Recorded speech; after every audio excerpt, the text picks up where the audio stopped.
નમસ્કાર વિદ્યાર્થી મિત્રો, કેમ છો બધા? હું છું ગોહિલ જીતેન્દ્ર.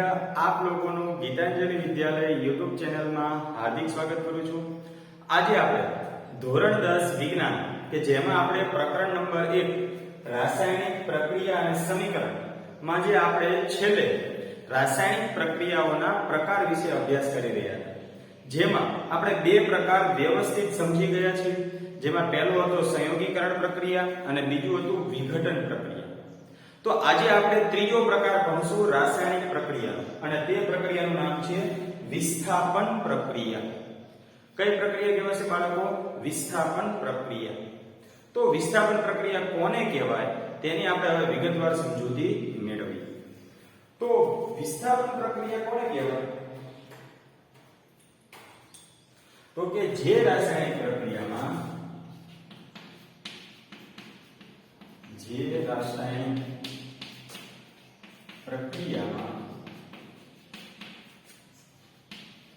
વધુ સક્રિય ધાતુ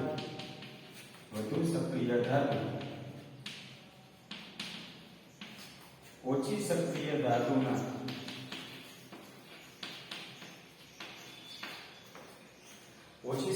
ધાતુના સંયોજનમાંથી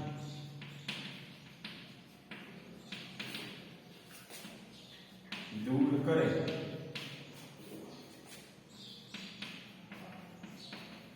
તે પ્રક્રિયાને વિસ્થાપન પ્રક્રિયા કહે છે. તો વિસ્થાપન પ્રક્રિયા કોને કહેવાય બાળકો? આમ વ્યાખ્યા જોતા તમને નહીં સમજાય, પણ એક સામાન્ય ઉદાહરણ સમજી લો કે આપણે બસમાં ટ્રાવેલ કરી રહ્યા છીએ. તો જ્યારે આપણે બસમાં ટ્રાવેલ કરતા હોય ત્યારે આપણે જોયું છે કે ભાઈ ત્રણની સીટ હોય ને, ત્રણની સીટ એમાં જે બારી બાજુ સમજી લો કોઈ વ્યક્તિ બેસ્યું અને એક વ્યક્તિ બારીની બીજી બાજુ બેસેલા છે, એટલે કે બારીથી દૂર બેસેલા છે. જ્યારે કોકને એમ થાય કે મને વોમિટ એટલે કે ઉલટી થાય એવું છે, તો તરત શું કહેશે ઓલા બારીવાળા વ્યક્તિને કે ભાઈ તમે બેસીને આ બાજુ આવતો ને, હું તમારી જગ્યાએ આવતો.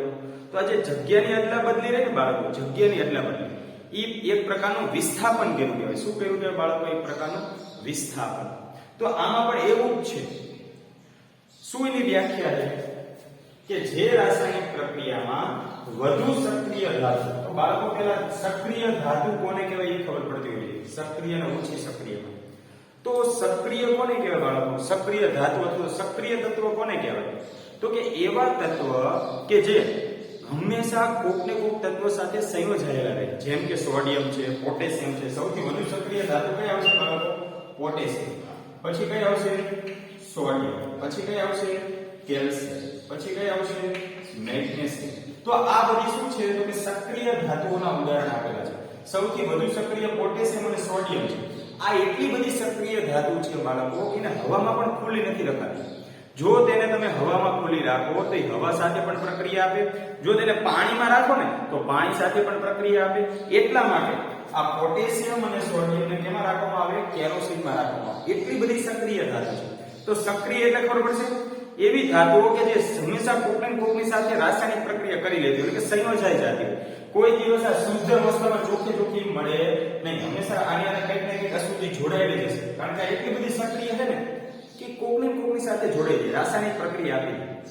તો એવી હોય એટલે સક્રિય ધાતુ કહેવાય. પછી જેમ નીચે ઉતરતા જાવ ને, નીચે આ સક્રિય સૌથી વધુ સક્રિય, એથી ઓછી એમ નીચે જતા જાવ એમ એની સક્રિયતા ઘટતી જાય. શું થાય? એની સક્રિયતા ઘટતી. સૌથી ઓછી સક્રિય કઈ આવશે? તો કે Ag અને Ae. આ Ae એટલે સોનું છે. કોની સંજ્ઞા છે? સોનાની સંજ્ઞા. Au એટલે કોણ? ગોલ્ડ થાય. એટલે સોનું છે એની સંજ્ઞા શું છે? Au. પછી Ag કોની સંજ્ઞા છે? Ag આપણે આવી સિલ્વર બ્રોમાઇડ અને સિલ્વર ક્લોરાઇડ આવી ગયું ને, બ્લેક એન્ડ વ્હાઇટ ફોટોગ્રાફી બનાવવા માટે Ag. તો એ સિલ્વર શેની સંજ્ઞા છે? ચાંદીની સંજ્ઞા સિલ્વર છે, Ag. આ બધા તત્વો આપણે બાળકો મેં તમને કરાયેલા છે 9મા ધોરણમાં કે 1 થી 20 તત્વના નામ, એની સંજ્ઞા, એની ઇલેક્ટ્રોન રચના, એ બધું આપણને આવડતું હોવું જોઈએ. તો એ અહીંયા કામ લાગશે.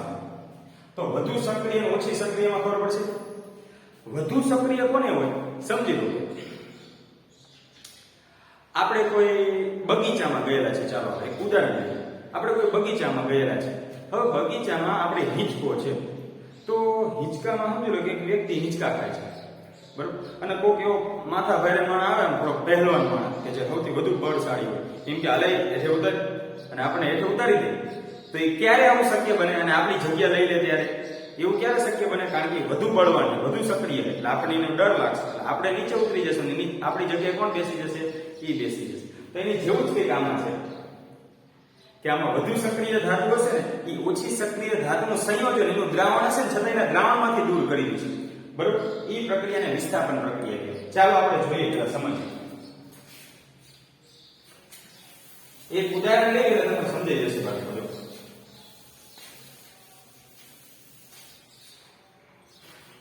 તો સૌથી પહેલા હું એક લોખંડ લઈશ, Fe. આ કોની સંજ્ઞા છે? લોખંડ. લોખંડની ખીલી લઈ શકાય, લોખંડનું કોઈ પણ પટ્ટી લઈ શકાય, કોઈ પણ લઈ શકાય. આ લોખંડ છે. આ લોખંડને હું કોપર સલ્ફેટ CuSO4, આને શું કહેવાય? આયન કહેવાય, બરોબર. આ શું છે? કોપર સલ્ફેટ બોલે. અને કયું બાળકો બોલે? દ્રાવણ કોપર સલ્ફેટ. આ લોખંડની ખીલીને હું શેના દ્રાવણમાં નાખીશ? કોપર સલ્ફેટના દ્રાવણમાં નાખીશ. અને થોડા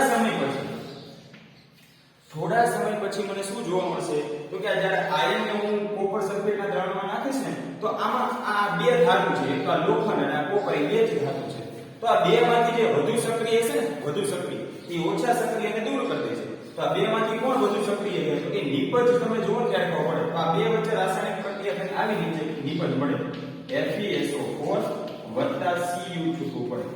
તો આ બે માંથી કોણ વધુ સક્રિય છે? તો કે આનું તો દ્રાવણ હતું, આ શું હશે? aqueous. આ દ્રાવણ હશે. આ શું હતો? ઘન પદાર્થ, લોખંડની ખીલી. તો જ્યારે આ ખીલીને તમે કોપર સલ્ફેટના દ્રાવણમાં ઉમેરશો ત્યારે શું થશે બાળકો? તો કે કોપર સલ્ફેટ જે હકીકતમાં દુધિયા રંગનું હોય. કેવા રંગનું હોય? દુધિયા રંગનું કોપર સલ્ફેટ હોય. તો જ્યારે આયનને એટલે લોખંડની ખીલીને જ્યારે દુધિયા રંગના કોપર સલ્ફેટના દ્રાવણમાં ઉમેરશો, થોડા સમય પછી શું જોવા મળશે? તો કે એ દ્રાવણનો રંગ આછો થયેલો હશે. આ દુધિયા તો હશે તે પણ રંગ કેવો થશે? આછો રંગ પડશે, આછો રંગ જોવા મળશે. અને ખીલી ઉપર, જે લોખંડની ખીલી છે એની ઉપર કથ્થાઈ રંગનું કોપરનું આવરણ જોવા મળશે. કેવા રંગ? કથ્થાઈ રંગનું કોપરનું આવરણ જોવા મળે છે. શું થાય છે? આપણે પ્રક્રિયા દ્વારા સમજીએ. ચાલો. તો અહીં રાસાયણિક પ્રક્રિયા તમને પ્રવૃત્તિમાં આપેલ છે, તમે પ્રવૃત્તિમાં જોઈ શકશો. પ્રવૃત્તિમાં શું કહેલું છે? જો તો સૌથી પહેલા આપણે બે કસનળી લેવાની છે. તમે જોઈ શકો છો એમાં આપેલું છે પ્રવૃત્તિ બે કસનળી લેવાની છે, બરાબર. પ્રવૃત્તિ 1.9 છે. તો સૌથી પહેલા બે કસનળી લેવાની. તો અહીંયા તમે જોઈ શકો છો મેં સ્ટેન્ડ ઉપર બે કસનળી લીધેલી છે, દેખાય છે? બંનેમાં દુધિયા રંગનું કોપર સલ્ફેટનું દ્રાવણ રહેલું છે, દેખાય છે બાળકો? આમાં પણ કોપર સલ્ફેટ ભરેલું છે અને આની અંદર પણ મેં શું ભરેલું છે? કોપર સલ્ફેટનું દ્રાવણ ભરેલું છે. એટલે સૌથી પહેલા બે કસનળીના નામ આપ્યા, A અને B. કોઈ પણ કહી દો. બે કસનળી લીધી. આ બંને કસનળીમાંથી કોઈ પણ એક કસનળીમાં, એટલે સમજી લો કે હું આ કસનળી લઉં છું. બે માંથી કોઈ પણ એક કસનળીમાં લોખંડની ખીલી ડૂબાડો. તો સૌથી પહેલા લોખંડની ખીલી જુઓ તો બાળકો, તો મેં બે લોખંડની ખીલી લીધી છે, દેખાય છે? એકદમ નવી ખીલીઓ છે, જોઈ શકો છો તમે આરામથી. બે લોખંડની ખીલી લીધેલી છે. આ બે માંથી કોઈ પણ એક ખીલીને, કે ભાઈ પહેલા આવી એકદમ સોનેરી રંગની હતી, હવે હું શું કરીશ? આ બે માંથી કોઈ પણ એક ખીલીને દ્રાવણમાં ઉમેરીશ, બરોબર. કોઈ પણ એક કસનળી. તો હવે હું શું કરું છું? અહીંયા જો બાળકો, તો આ બે કસનળીમાં કોપર સલ્ફેટનું દ્રાવણ હતું, એ બે માંથી કોઈ પણ, એટલે આપણે આ કસનળીમાં સમજી લો હું લોખંડની ખીલી હવે ડુબાડું છું. જો અહીંયા જોઈ શકો છો તમે, એ લોખંડની ખીલી અંદર ડુબાડી દીધી, જોઈ શકો છો તમે. પહેલા આવી ખીલી હતી, તો ખબર છે ને, પહેલા એકદમ નવી ખીલી હતી. હવે હું કોપર સલ્ફેટના દ્રાવણમાં મેં ખીલી ડુબાડી, તો આપણે થોડા સમય પછી જોવાનું છે. અત્યારે તમને આનું પરિણામ જોવા મળશે નહીં. અત્યારે આપણે આનો અભ્યાસ કરી લઈએ. અત્યારે આપણે આ પ્રવૃત્તિ કરી લીધી કે સૌથી પહેલા કોપર સલ્ફેટના બે દ્રાવણવાળી કસનળી લીધી, એમાં કોઈ પણ એકમાં લોખંડની ખીલી નાખી. આપણને એ ખબર છે પહેલા આવો રંગ હતો, દેખાય બાળકો? પહેલા આવો હતો રંગ, દુધિયા રંગ આવો હતો. હવે પ્રવૃત્તિ પછી કેવો થાય છે તેનો આપણે અભ્યાસ કરીએ. તો અત્યારે આને આમ નામ રહેવા દઉં છું, આપણે થોડા સમય પછી જોઈએ. ચાલો. તો પ્રવૃત્તિ શું કહે છે બાળકો? ચાલો આપણે સમજીએ. તો આ પ્રવૃત્તિ એમ કહે છે કે સૌથી પહેલા બે કસનળી લેવાની. તો આપણે બે કસનળી લઈ લીધી. બંને કસનળીમાં શું ભરવાનું હતું? કોપર સલ્ફેટનું દ્રાવણ, બંનેમાં કોપર સલ્ફેટનું દ્રાવણ દુધિયા રંગનું ભર્યું આપણે જોયું તમે. પછી શું કર્યું? એ બંને કસનળીમાં જે દુધિયા રંગનું દ્રાવણ ભરેલું છે એ બેમાંથી કોઈ પણ એકમાં, આ બેમાંથી કોઈ પણ એકમાં લોખંડની ખીલી ડુબાડો. ખીલી પણ બે લેવાની, ખીલી પણ કેટલી લેવાની? બે. આ બે લેવાનું કારણ શું છે બાળકો? બંનેમાં બને કેમ બે કોપર સલ્ફેટના દ્રાવણ, બે ખીલી કેમ લેવાની? કારણ કે એ જોવાનું કામ કે સૌથી પહેલા ખીલી કેવી હતી? ચમકદાર અને નવી હતી. બરોબર, બંને ખીલીના રંગ તમે જોઈ શકો. એ રીતે પહેલા કોપર સલ્ફેટના દ્રાવણ બે કેવા હતા? દુધિયા રંગના. હવે કોઈ પણ એક ખીલી આમાં ડુબાડવાની છે, કોઈ પણ એક ખીલીને શું કરવાનું છે? કોપર સલ્ફેટના દ્રાવણમાં ડુબાડવાની છે. તમે ડુબાડશો એટલે શું થશે? તો કે લોખંડની ખીલી અને કોપર સલ્ફેટનું દ્રાવણ, જો દ્રાવણ કોનું હતું? Copper sulphate. તો એ કોપર સલ્ફેટનું શું થાય? સૂત્ર CuSO4 થાય. લોખંડની ખીલીને આપણે કેમાં ડુબાડી? કોપર સલ્ફેટના દ્રાવણમાં ડુબાડી પાડો.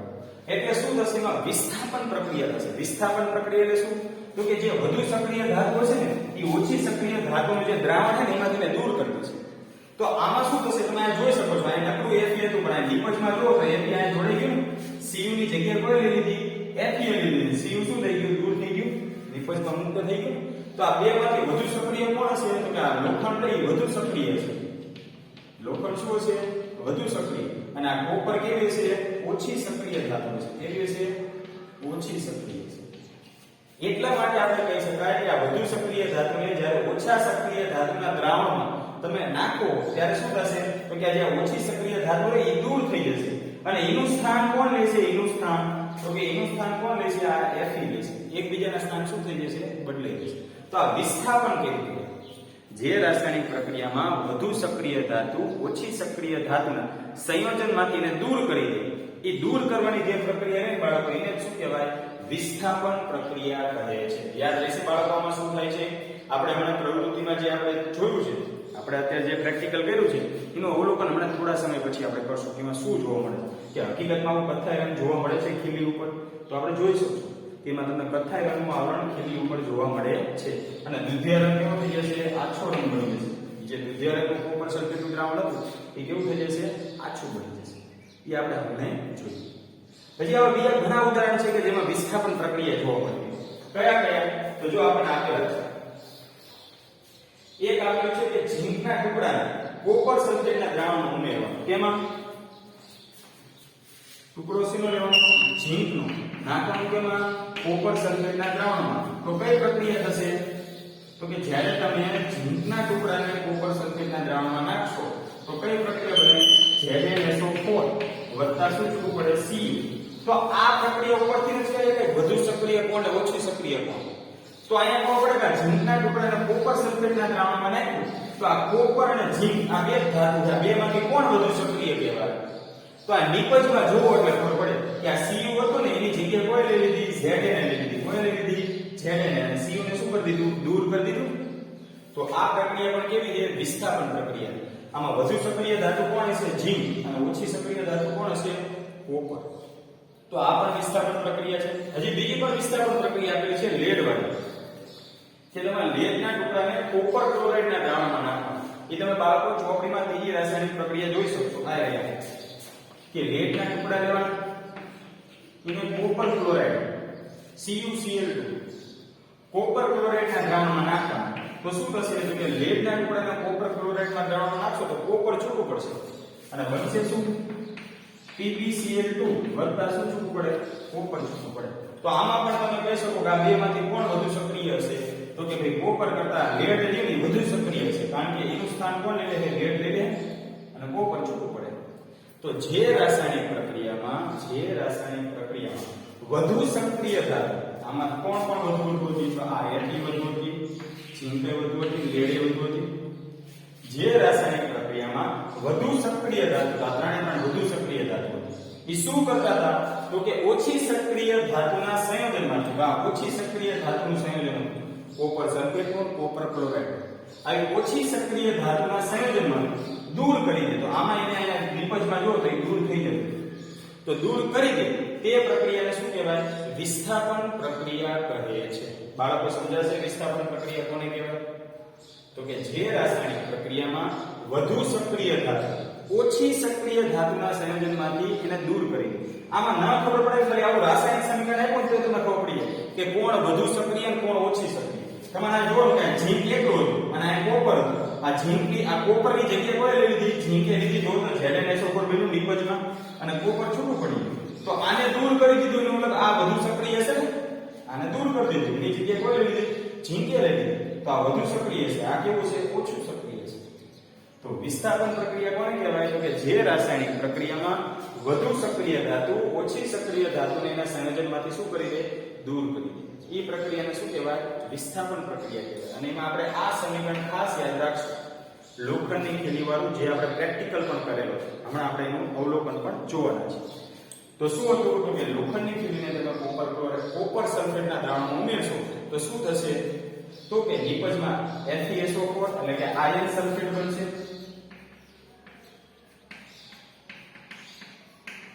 આયર્ન સલ્ફેટ બનશે અને ખીલી ઉપર કથ્થાઈ રંગનું આવરણ જોવા મળે છે, જે શું દર્શાવે છે કે એની ઉપર કોપર છૂટો પડેલો છે. તો આ શેનું પ્રક્રિયા, કયું સમીકરણ છે? તો કે વિસ્થાપન પ્રક્રિયાનું સમીકરણ છે. પછી આમાં દ્વિવિસ્થાપન પ્રક્રિયા પણ આવે, પણ એની પહેલા એક માર્કમાંથી પ્રશ્ન આવે છે કે કોપર કરતા વધુ સક્રિય હોય તેવી બે ધાતુના ઉદાહરણ આપો. તો આ કોપર કરતા વધુ સક્રિય તો ત્રણે ત્રણ હતી ને, તો આપણે ખાલી બે ઉદાહરણ આપ્યા કે કોપર કરતા વધુ સક્રિય હોય તેવી ધાતુઓના ઉદાહરણ આપો. તો આપણે એમાં શું જવાબ લખશું? કોપર કરતા વધુ સક્રિય ધાતુ આયર્ન, ઝિંક અને લેડ છે. શું જવાબ આવશે? આયર્ન, ઝિંક અને લેડ કોપર કરતા વધુ સક્રિય ધાતુ છે. આવો પ્રશ્ન એક માર્કમાં પૂછાય કે કોપર કરતા વધુ સક્રિય ધાતુઓના નામ આપો. તો કોપર કરતા વધુ સક્રિય ધાતુના નામ આયર્ન, ઝિંક અને લેડ છે. બરોબર, યાદ રહેશે કે આમ વધુ સક્રિય કહેવાય કારણ કે આને વિસ્થાપન કરી નાખે, કોપરને શું કરી દે, દૂર કરી દે, એટલા માટે વધુ સક્રિય છે, બળવાન છે કોપર કરતા. યાદ રહેશે બાળકો, વિસ્થાપન પ્રક્રિયા કોને કહેવાય? તો કે જે રાસાયણિક પ્રક્રિયામાં વધુ સક્રિય ધાતુ હોય ઓછી સક્રિય ધાતુને એના જ સંયોજનમાંથી, આપણે જેમ આપણા જ ઘરમાંથી કોક આપણે બહાર કરી દે એન્જિન, જે રાસાયણિક પ્રક્રિયામાં વધુ સક્રિય ધાતુ ઓછી સક્રિય ધાતુના સંયોજનમાંથી એને દૂર કરે તે પ્રક્રિયાને વિસ્થાપન પ્રક્રિયા કહે છે. હવે આ જ વિસ્થાપન પ્રક્રિયામાં બીજો પ્રકાર છે દ્વિવિસ્થાપન પ્રક્રિયા. ચાલો આપણે જોઈએ દ્વિવિસ્થાપન પ્રક્રિયા. તો દ્વિવિસ્થાપન પ્રક્રિયામાં શું થાય છે? જો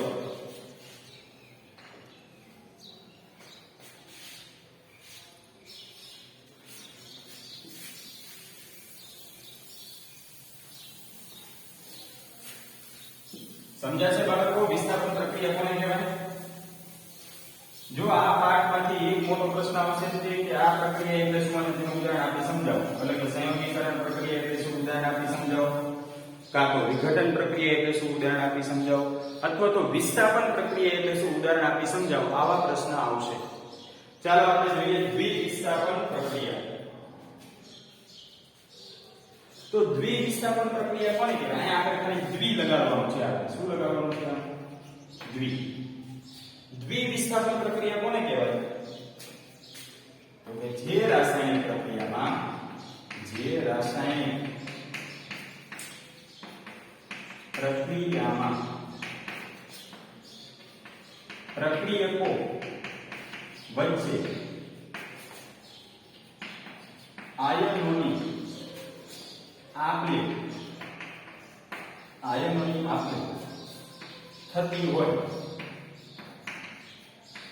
તે પ્રક્રિયાને દ્વિવિસ્થાપન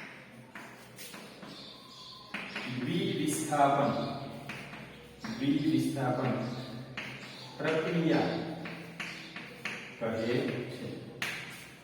તો કે જે રાસાયણિક પ્રક્રિયામાં પ્રક્રિયકોના આયનોની આપલે થતી હોય તે પ્રક્રિયાને દ્વિવિસ્થાપન પ્રક્રિયા કહેવાય. બાળકો આપણે સ્ટાર્ટિંગમાં તમે જોયું હોય ને તો રોજિંદા જીવનમાં જોવા મળતી રાસાયણિક પ્રક્રિયાઓને આપણે જોઈ પ્રવૃત્તિઓ ભણ્યા હતા ને. પહેલી પ્રવૃત્તિ હતી મેગ્નેશિયમના પટ્ટીનું દહન વાળી, બીજી પ્રવૃત્તિ હતી ઓલા લેડ નાઇટ્રેટના પાવડર વાળી. એ પ્રવૃત્તિ પણ આમાં કામ લાગે. એ પણ એક પ્રકારની દ્વિવિસ્થાપન પ્રક્રિયા છે. કઈ રીતે જોવા? સૌથી પહેલા લેડ નાઇટ્રેટ લેવાનું. લેડ નાઇટ્રેટનું અણુસૂત્ર બાળકો બહુ મોસ્ટ આવી છે. લેડ નાઇટ્રેટનું અણુસૂત્ર શું થાય? PbNO3 twice. અને શું બોલાય? Lead nitrate. આ લેડ નાઇટ્રેટનું દ્રાવણ લેવાનું. એની પ્રક્રિયા કોની હારે કરતા હતા? પોટેશિયમ આયોડાઇડ હારે. કે એટલે પોટેશિયમ, I એટલે આયોડાઇડ. એટલે આનું નામ શું થાય? Potassium iodide. આ દ્રાવણ હતું. પોટેશિયમ આયોડાઇડ નું શું હતું? દ્રાવણ. આ લેડ નાઇટ્રેટ શું છે? ઘન. કારણ કે આ સફેદ પાવડર છે ને, આ કેવો છે? સફેદ રંગનો પાવડર. પછી આ પોટેશિયમ આયોડાઇડ ના દ્રાવણનો રંગ કેવો છે? તો એ બાળકો રંગ વિહીન છે. આ ખરા ખોટામાં આવે છે કે પોટેશિયમ આયોડાઇડ બદામી રંગના ભૂખરા બદામી રંગ જેવું જોવા મળે. તો એ ખોટી વાત છે. પોટેશિયમ આયોડાઇડ રંગ વિહીન છે, પાણી જેવું જ દેખાય, એમાં રંગ કયો હોતો નથી. પછી તો આ બે વચ્ચે રાસાયણિક પ્રક્રિયા થાય તો એમાં શું બનતું હશે? તો બાળકો આ બે વચ્ચે રાસાયણિક પ્રક્રિયા થાય કઈ રીતે? તો સૌથી પહેલા આપણે આના અણુ છૂટા પાડવા પડે, આના આયનો છૂટા પાડવા પડે, ધન આયન અને ઋણ આયન. તો આમાં તમે આનો જોશો તો આનો ધન આયન શું કરશે? ઉપર Pb2+ થતો હશે. લેડ ની સંયોજકતા કેટલી હોય? 2+ અને નાઇટ્રેટ NO3 એની સંયોજકતા કેટલી હોય? 1 જ. તો ધન આયન Pb2+ આમાં શું થશે? માઈનસ છે. પણ એમાં એક માઈનસ હોય, આમાં તો આની સંયોજકતા કેટલી છે? 2.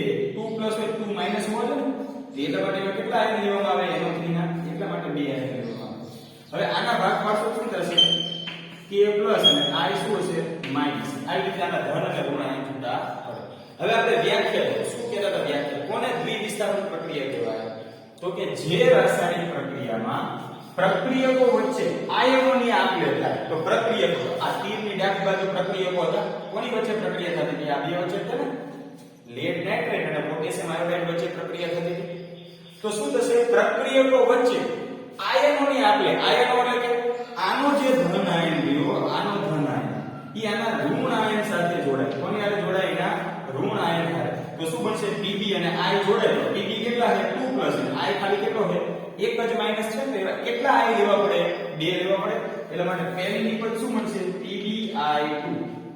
તો શું લેવા 2 લાવ્યો ખબર પડશે બાળકો? કેમ આ 2 આવ્યો? કારણ કે આને 2+ છે, તો આ 2 માઈનસ હોવી જોઈએ. પણ આ એક જ માઈનસ છે, તો એવા કેટલા I લેવા પડે? 2 I લેવા પડે.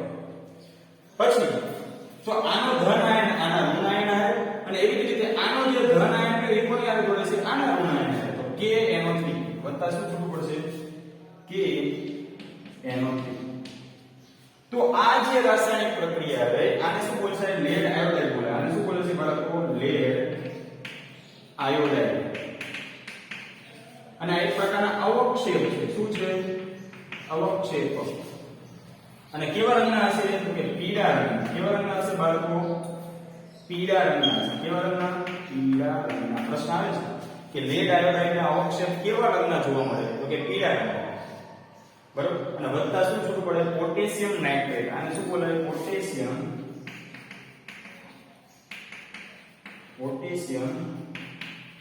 નાઇટ્રેટ બોલે. શું બાળકો બોલે? Potassium nitrate. તો આ જે પ્રક્રિયા છે બાળકો એ દ્વિવિસ્થાપન પ્રક્રિયા છે.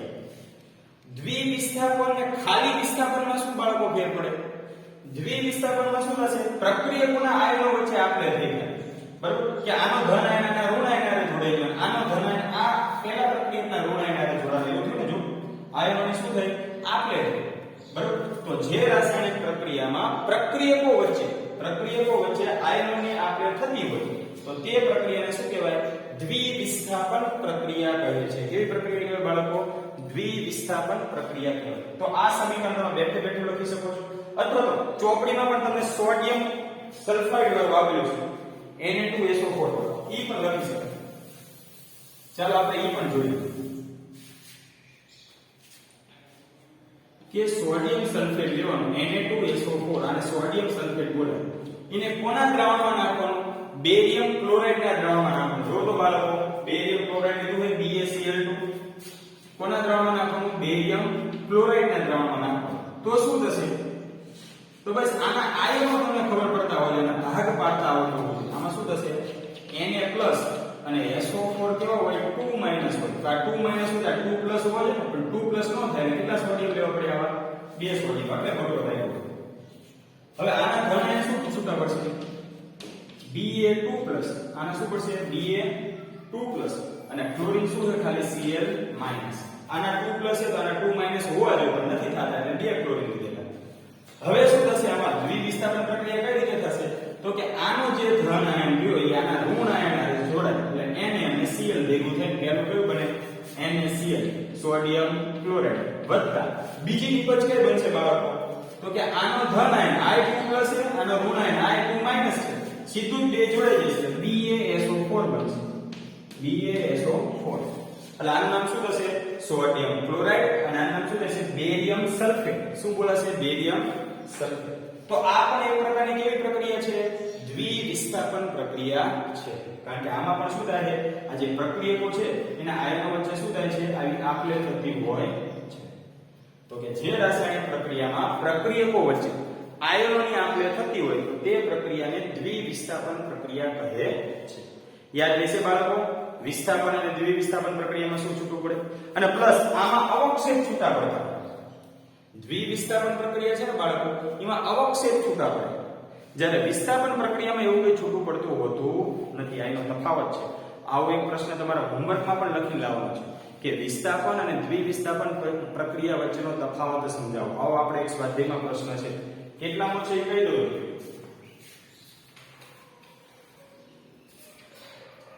તો સ્વાધ્યાયનો પ્રશ્ન નંબર 13મો છે કે વિસ્થાપન પ્રક્રિયા અને દ્વિવિસ્થાપન પ્રક્રિયા વચ્ચે શું તફાવત છે અને આ પ્રક્રિયા માટે સમીકરણ લખો. તો શું તફાવત છે આપણે લખવો પડે કે બે વચ્ચે શેનો તફાવત રહેલો છે? તો કે વિસ્થાપન પ્રક્રિયા અને વિસ્થાપન પ્રક્રિયામાં શું થાય? વધુ સક્રિય ધાતુ ઓછા સક્રિય ધાતુને એના સંયોજનમાંથી દૂર કરતું એ વિસ્થાપન પ્રક્રિયા છે. ઈ દરમિયાન અવક્ષેપ છૂટા પડતા હોતા નથી. પણ દ્વિવિસ્થાપન પ્રક્રિયામાં શું થાય? તો કે એમાં શું થાય? તો કે ઈ પ્રક્રિયામાં પ્રક્રિયકો વચ્ચે આયનોની આપલે થાય અને ઈ દરમિયાન અવક્ષેપ છૂટા પડતા હોય છે. બંનેના એક સમીકરણ લખો. આ સમીકરણ તો બાળકો તમારે યાદ જ રાખવાનું છે. લેડ નાઇટ્રેટ વાળું એ આપણે પહેલાય કામ લાગશે ને અત્યારે કામ લાગશે. તો આ લેડ નાઇટ્રેટ વાળું યાદ રાખો અથવા આ યાદ રાખો, આ યાદ રાખો. બે માંથી કોઈ પણ એક સમીકરણ યાદ રાખો. બરોબર? ચાલો. તો આ વિસ્થાપન અને દ્વિવિસ્થાપન પ્રક્રિયા આ છે. કાલ આપણે જે અભ્યાસ કરીશું નેક્સ્ટ ભાગમાં એમાં હશે આપણે ઓક્સિડેશન, રિડક્શન અને રેડોક્સ પ્રક્રિયા વિશે અભ્યાસ કરીશું. પણ સૌથી પહેલા આજે કેટલું ભણ્યા તે ફરી વખત યાદ કરી કે આજે આપણે રાસાયણિક પ્રક્રિયામાં ત્રીજો પ્રકાર ભણ્યા વિસ્થાપન પ્રક્રિયા. કે ભાઈ વિસ્થાપન પ્રક્રિયા કોને કહેવાય એ આપણે સમજી ગયા. એના ઉદાહરણ જોઈ ગયા 3 કે ભાઈ કોપર કરતા વધુ સક્રિય ધાતુ કઈ કઈ હતી? આયર્ન, ઝિંક અને લેડ.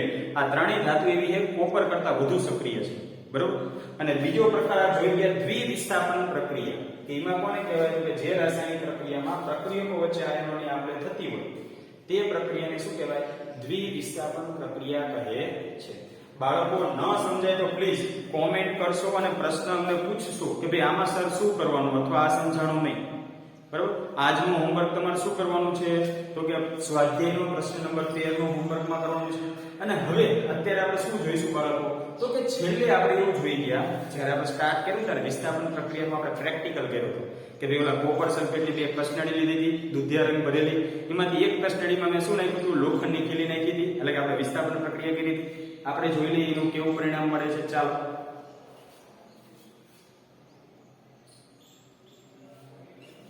તો આ પરિણામ તમારી સામે છે, તમે જોઈ શકો છો બાળકો. આમાં દેખાય છે આ દુધિયા રંગ છે અને આનું દ્રાવણ તમે જોવો તો એની કરતા સહેજ આછું થયેલું છે. અને ખીલીને બહાર કાઢું તો તરત તમે જોઈ શકશો કે એની ઉપર આવું કથ્થાઈ રંગનું આવરણ ચડી ગયેલું છે. દેખાય છે બાળકો? કેવા રંગનું? કથ્થાઈ રંગનું. ન હોય તો તમને દેખાડું છું બાળકો.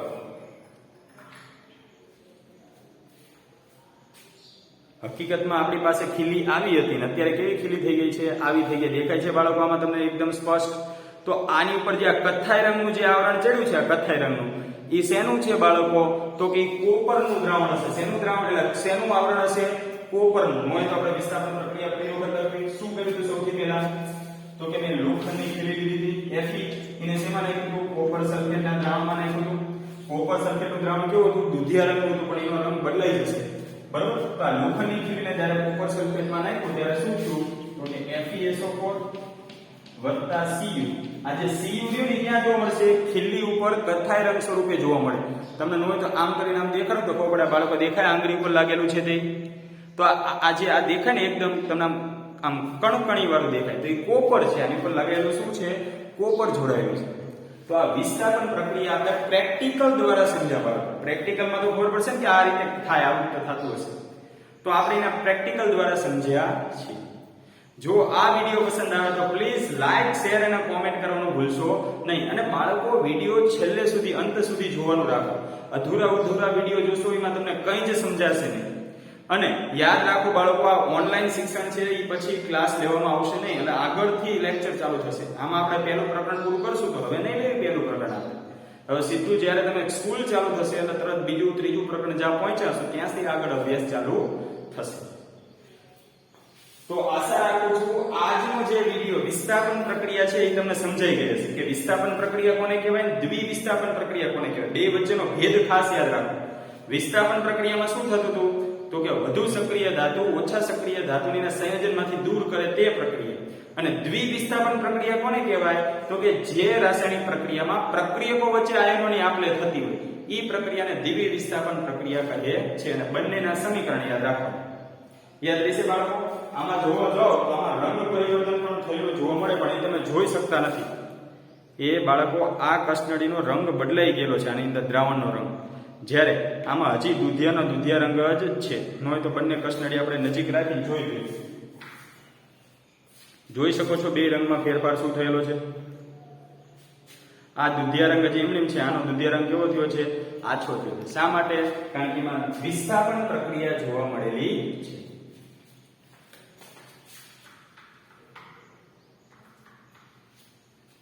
તો બાળકો આજે આપણે વિસ્થાપન પ્રક્રિયા ભણીશું.